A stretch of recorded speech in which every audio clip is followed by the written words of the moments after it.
গেল ৩ সপ্তাহ ধরে ভারতের রাজধানী নয়াদিল্লির বায়ুর মান সূচক চরম পর্যায়ে রয়েছে, যা বিশ্ব স্বাস্থ্য সংস্থার নির্ধারিত গ্রহণযোগ্য সীমার প্রায় ৩০% বেশি।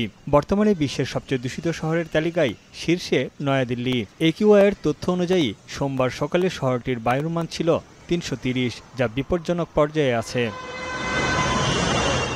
যানবাহনের কালো ধোঁয়া, ধুলা ও শিল্প দূষণে বাতাসের মান সারা বছরই তুলনামূলকভাবে খারাপ থাকে দিল্লির। তবে শীতকালে সমস্যা প্রকট হয়। আশেপাশের রাজ্যগুলোতে ফসলের খড় পড়ানোর ধোঁয়ায় ছেয়ে যায় দিল্লির আকাশ।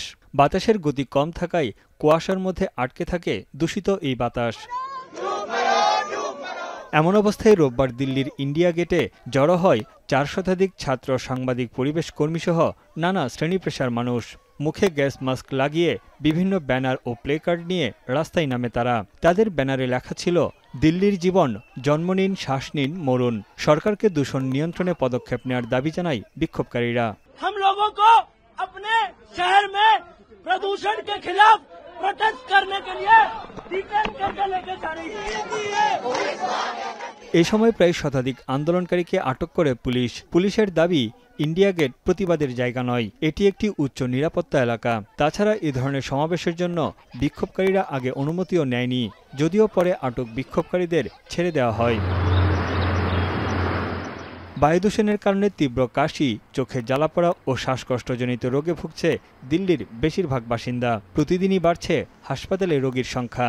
ঘন কুয়াশার সঙ্গে ধুলো মিশে তৈরি হয় স্মগ। দিনের বেলায়ও সামান্য দূরত্বে কিছুই দেখা যায় না। যানবাহনগুলোকে দুপুর বেলায় চলতে হয় হেডলাইট জ্বালিয়ে। এদিকে পাকিস্তানের দ্বিতীয় বৃহত্তম শহর লাহোরের বায়ুর মান বিপজ্জনক পর্যায়ে রয়েছে।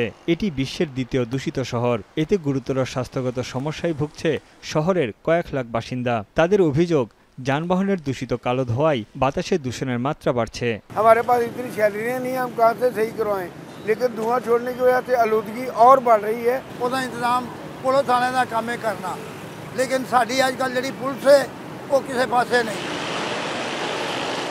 বায়ু দূষণ রোধে শহর কর্তৃপক্ষকে নির্দেশ দেয় লাহোর হাইকোর্ট। এরপরই শহর জুড়ে শুরু হয় কঠোর অভিযান। কালো ধোঁয়া নির্গমনের দায়ে বহু যানবাহনকে জরিমানা করে ট্রাফিক পুলিশ।